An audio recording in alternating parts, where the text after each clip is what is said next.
Assalamualaikum warahmatullahi wabarakatuh. Halo teman-teman pejuang PPPK, selamat datang di channel ini.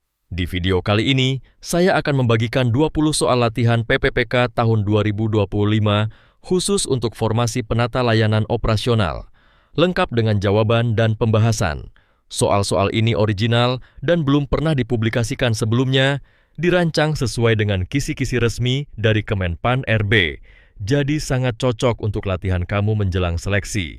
Jangan lupa, siapkan alat tulis atau catatan digital ya, supaya kamu bisa mencatat poin penting dari pembahasan.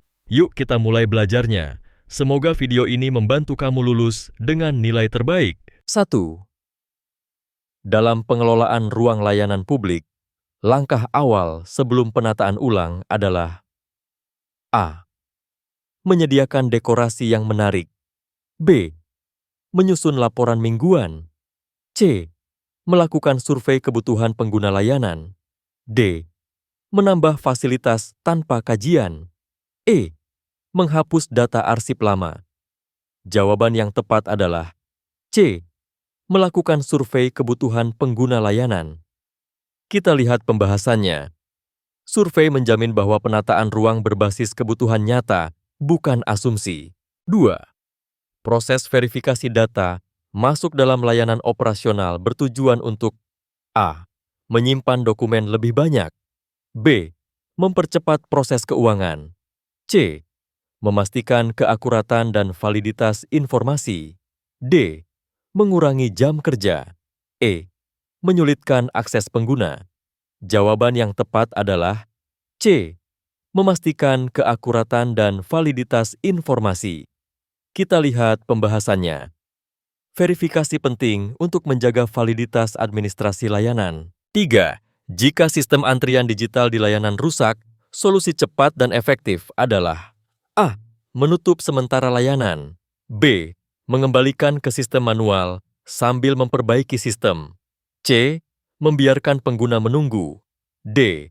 Mengabaikan laporan kerusakan. E. Menyuruh pengguna kembali esok hari. Jawaban yang tepat adalah B. Mengembalikan ke sistem manual sambil memperbaiki sistem. Kita lihat pembahasannya. Adaptasi sementara ke sistem manual penting agar pelayanan tetap berjalan. 4. Salah satu tugas utama penata layanan operasional adalah A. Menentukan kebijakan anggaran. B. Mengelola arsip dan dokumen pelayanan. C. Menyetujui proyek nasional. D. Menentukan jadwal kerja atasan. E. Melatih tenaga kesehatan. Jawaban yang tepat adalah B. Mengelola arsip dan dokumen pelayanan. Kita lihat pembahasannya. Pengelolaan arsip, dokumen, dan proses layanan publik adalah inti tugasnya. 5. Saat ruang tunggu pelayanan terlalu sempit, tindakan awal yang tepat adalah A.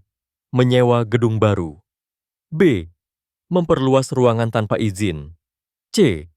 Menyusun ulang tata letak dan kapasitas ruang. D. Menghentikan layanan. E.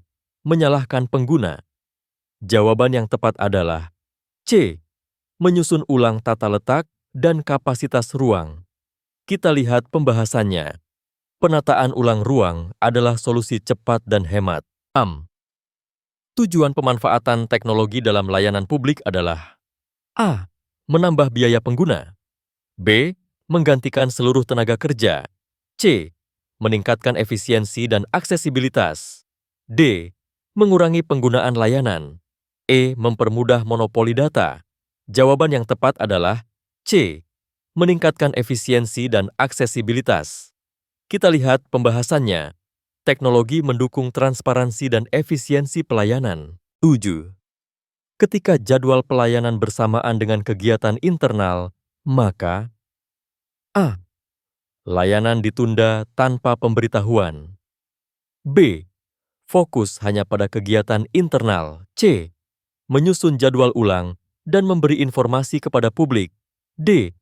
Mengutamakan kegiatan atasan. E. Menutup semua akses layanan. Jawaban yang tepat adalah C. Menyusun jadwal ulang dan memberi informasi kepada publik. Kita lihat pembahasannya. Komunikasi penting agar publik tetap terlayani dengan adil. 8. Indikator keberhasilan layanan operasional adalah A. Banyaknya keluhan pengguna. B. Rasa bosan staf. C. Tingkat kepuasan dan kecepatan pelayanan. D. Banyaknya dokumen tertunda. E. Minimnya laporan. Jawaban yang tepat adalah C. Tingkat kepuasan dan kecepatan pelayanan. Kita lihat pembahasannya. Pelayanan publik yang cepat dan memuaskan adalah target utama. 9. Tujuan penyimpanan arsip secara sistematis adalah A. Untuk dijual kembali. B. Agar tidak mudah ditemukan. C. Memudahkan pencarian dan pengambilan data. D. Mengurangi pekerjaan staf. E. Menambah beban kerja. Jawaban yang tepat adalah C. Memudahkan pencarian dan pengambilan data. Kita lihat pembahasannya. Arsip sistematis, tiwa, efisiensi kerja, dan akuntabilitas. 10. Dalam hal pengaduan layanan, tindakan terbaik adalah A. Mengabaikan isi pengaduan. B. Menyimpan pengaduan tanpa tindak lanjut. C. Menanggapi dengan cepat dan mencari solusi. D. Menghapus laporan. E. Menyalahkan pengguna. Jawaban yang tepat adalah C. Menanggapi dengan cepat dan mencari solusi. Kita lihat pembahasannya. Respon cepat terhadap pengaduan membangun kepercayaan publik. 11. Bila alat kerja penting rusak mendadak, yang harus dilakukan terlebih dahulu adalah A.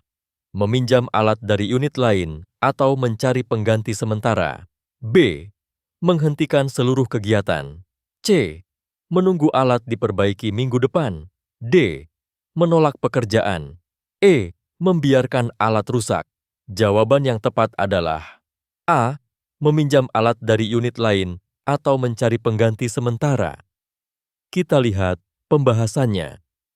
Inisiatif adaptif sangat penting dalam operasional yang dinamis. 12. Salah satu prinsip layanan publik yang baik adalah A. Kepentingan pribadi. B. Tertutup dan terbatas. C. Responsif dan transparan. D. Bertumpu pada wewenang. E. Melibatkan pihak luar secara bebas. Jawaban yang tepat adalah C. Responsif dan transparan. Kita lihat pembahasannya. Responsivitas dan transparansi memperkuat integritas pelayanan. 13. Bila ada dua permintaan tugas dengan waktu bersamaan, Anda sebaiknya A. Mengerjakan keduanya sekaligus tanpa perhitungan. B. Memilih yang lebih mudah. C. Melapor dan meminta prioritas tugas. D. Menunda dua-duanya. E. Menolak semuanya. Jawaban yang tepat adalah C. Melapor dan meminta prioritas tugas. Kita lihat pembahasannya. Komunikasi kepada atasan penting untuk menentukan skala prioritas. 14. Jadwal pemeliharaan sarana kantor sebaiknya dilakukan A. Saat pengguna sedang ramai. B. Saat akhir pekan atau low activity. C. Setiap hari kerja. D. Tanpa jadwal. E. Ketika staf mengeluh. Jawaban yang tepat adalah B. Saat akhir pekan atau low activity. Kita lihat pembahasannya. Pemeliharaan saat aktivitas rendah menghindari gangguan layanan. 12. Apa manfaat SOP dalam layanan operasional? A. Menyulitkan pegawai baru. B. Menambah beban staf. C. Menstandarkan proses kerja agar konsisten. D. Mengurangi kebebasan staf. E. Hanya formalitas. Jawaban yang tepat adalah C. Menstandarkan proses kerja agar konsisten. Kita lihat pembahasannya. SOP menjamin keseragaman, efisiensi, dan akuntabilitas kerja. 19. Salah satu bentuk inovasi dalam layanan publik adalah A. Menutup akses digital. B. Membuat formulir layanan online. C. Mengurangi jam layanan. D. Menyulitkan alur. E. Memperbanyak birokrasi. Jawaban yang tepat adalah B. Membuat formulir layanan online. Kita lihat pembahasannya. Digitalisasi formulir mempercepat akses dan efisiensi. 17.